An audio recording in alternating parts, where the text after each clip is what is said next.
Hey, what is up everybody? Will here with another one. If you're new to the channel and this is your first time stopping in, I'd like to say welcome, and I hope you would consider subscribing today.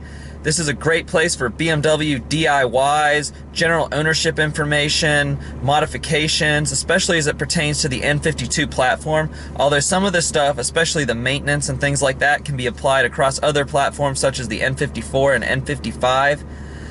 Anyway, today's video is kind of just an ownership video. And what I was going to talk about is, in 20,000 miles of ownership, how has the car held up to it? So I've had this car since February, so I put some miles on it really fast. My car is at 97,213 miles. I think I bought the car with about 77,000 some odd miles on it. I don't exactly remember the mileage. Anyway, I'm just going to talk about how has this car held up over those 20,000 miles. Now, I've been putting miles on it really fast, doing a lot of highway commuting. I've had the car since February, so I put 20,000 miles on it that fast. Now you guys will see kind of see the purpose of that Civic. It's just to take some of the load off this car because I want this car to last. Like, I like this car a lot, so I'm just gonna shift some of those miles over to the Civic. But anyway, that's not the topic of this video. The topic is how has the car held up. That will cover everything from repairs to like kind of just issues with the car that you can expect from an older car, especially an E90, and just routine maintenance in general. So yeah, let's get right to it. First, let's do maintenance issues that have gone wrong with the car. So I'm going to total up the cost. Done all 6 spark plugs and 6 coils. That's kind of routine maintenance too, but they did fail, so I'm going to kind of include that in things that failed. Luckily, I already had the parts and was able just to go ahead and swap it out immediately. So I used NGK plugs and Bosch coils. Between everything, it was like $220. When I got the car, I had an O2 sensor fail within like a day or two, and it was repaired for free under the 30-day warranty or whatever it is that comes with the car, so that was free. When I got the car, the heat didn't work at all. I didn't know it because it was a really warm month. I talked about this in another video. The heat just didn't work at all. It was a warm month, so I didn't realize it until it got to a cold day. And it was almost a month after I had the car, but they went ahead and fixed it after some going back and forth between the dealership. They finally figured it out and fixed it for me, so that was free too.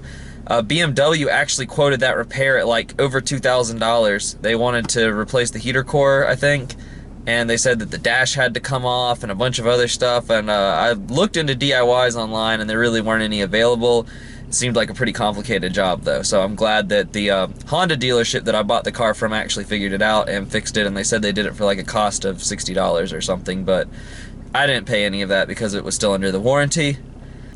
As far as other things that had to be done, I think I've gone through 2 tires. That's expected though. Paid a lot for the back tire. I think it was like $200, and about $100 for one of the front tires. Huge difference in price there. But I had to replace the belt tensioner, and this did not fail, but it was failing, and this kind of also once again kind of goes between routine maintenance and failure, because this is a common problem that happens on BMWs.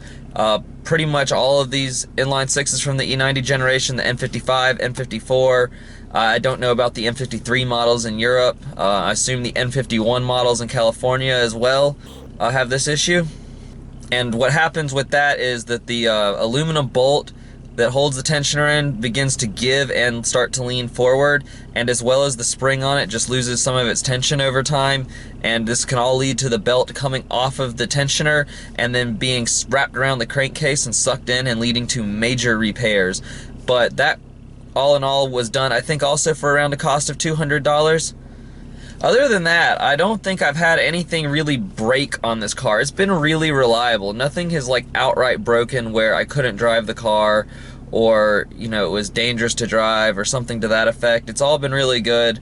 So routine maintenance, won't count the plugs and coils and the belt tensioner, but I have replaced an air filter twice. I did it once with a cheap one, and that was around $25.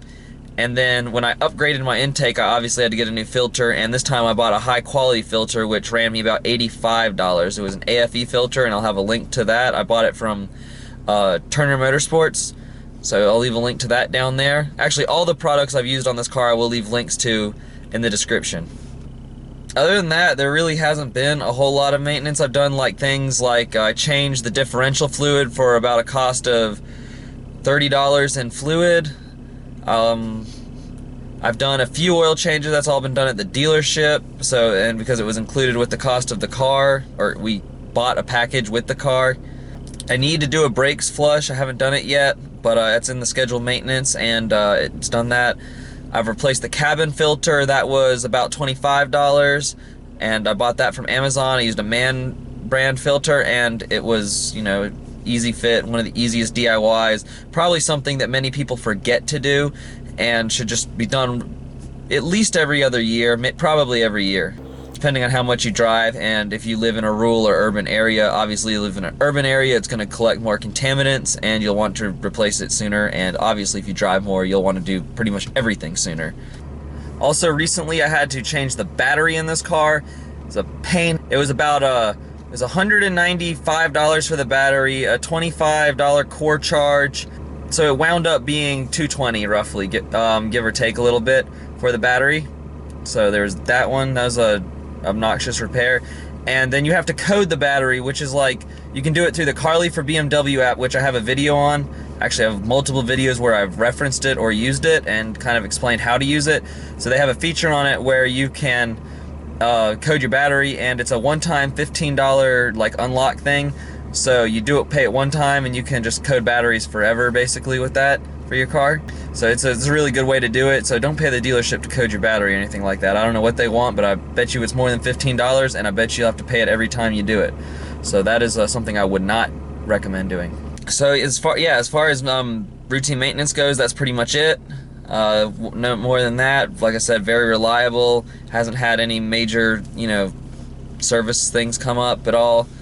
So now just like little things about the car, what has gone wrong. So, well, the hood has a ton of rock chips and road rash from lots of highway driving, and this is just over the course of its entire life now. This isn't just since I've owned the car. The bumper did too, but now that I have the M Sport bumper and it's only been on there a little longer than a week, it doesn't really have any of that. In the rain, I notice a lot of creaking that comes from the door mirrors, and I honestly can't tell if it's from the inside or the outside of the car, but right in this area here, like it seems like right around here when it rains, there's a ton of creaking noises that come from there. And it doesn't happen if it's not wet. It only happens in the rain. So with the heating system, like I said before, when I first got the car, it didn't work at all, and they fixed it and it was all fine. But this year I've had a new problem with it. I get very hot air from the floor vents, the passenger side vents, even the rear vents. I get very hot air from all of them. But these two driver's side vents right here, they don't blow nearly as hot. They will blow cold air, they will blow regular air, and they will blow, but the air that comes out of them is not hot compared to the other vents all around the car. And I don't really know what causes that. It might be related to this next problem that I have. So I don't know if you can really hear it that well on the camera, but from inside the dash somewhere right around here at idle, you can hear a rattling sound. And it's not very loud, that's why I don't know if you can hear it. You really have to be listening for it. You know, like I said, I don't know what it is, but I think the two problems are related. The next problem is with the parking brake here. So this problem happened way before I ran the wires through here, so they're not related. But this will not stay on. There's like a clip or something in there that broke. I want to get the BMW Performance handle, just because and that's an Alcantara wrapped one, and it's silver, so it's going to match with this hopefully. They do sell a BMW Performance automatic shift knob, but I can't really justify buying it at 120 bucks or whatever it costs when there's nothing wrong with that one at all. But yeah, so anyway, that will hopefully fix this problem. Other things, the car's really held up really well. I mean, my cup holders all work. I mean, I showed you guys a shots of my interior at the beginning of the video. I think it looks pretty good. The radio works just fine. All the controls for the heat and all that, they all work fine. You know, the recirculation all works. Lighting all works. I got the adapters for my M Sport bumper now, so my fog lights work again. Lights on the dash, I mean, I'm not wearing a seatbelt now. I have the tire pressure monitor light because I don't have sensors in my VMR wheels. Handbrake's obviously on, that's why that's there. And if I'm having spirited driving, I usually take off traction control, so, you know. The interior, I've seen other E90s where this handle is completely like disintegrating over time, and mine looks perfect, so I'm very happy with that. You know, there's really not much wrong with this car that you wouldn't expect in an old car. I also hear creaking coming from back there, but I'm really not sure. It might just be the baby seat, so I'm not gonna really say that that's something going wrong with the car. I can't believe I almost forgot this one issue. So my sunroof, I have a video where I kind of showed how to reset it and to fix it if it's acting up, and that is a very good thing to know how to do because these are just prone to doing it. But my sunroof is completely broken now. I mean, it will open, but you can't, it needs to be reset every single time you use it, so I've just pretty much stopped using it now. I really don't know what's wrong with it, and sometimes even when I reset it, it doesn't work until I've done it like 3 or 4 times. So if any of you guys have any idea what's going on with that, please let me know about that in the comments, because I don't have a clue what's going on with that, and I could really use some help on that. So if anyone has any idea, just throw it out there in the bottom and please let me know. Thank you.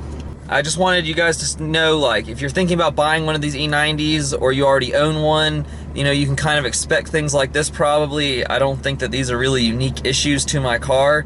Anyway, guys, I think that pretty much sums up everything that's been done with this car as far as maintenance is concerned, you know, actually necessary repairs, and just how the overall car itself is held up.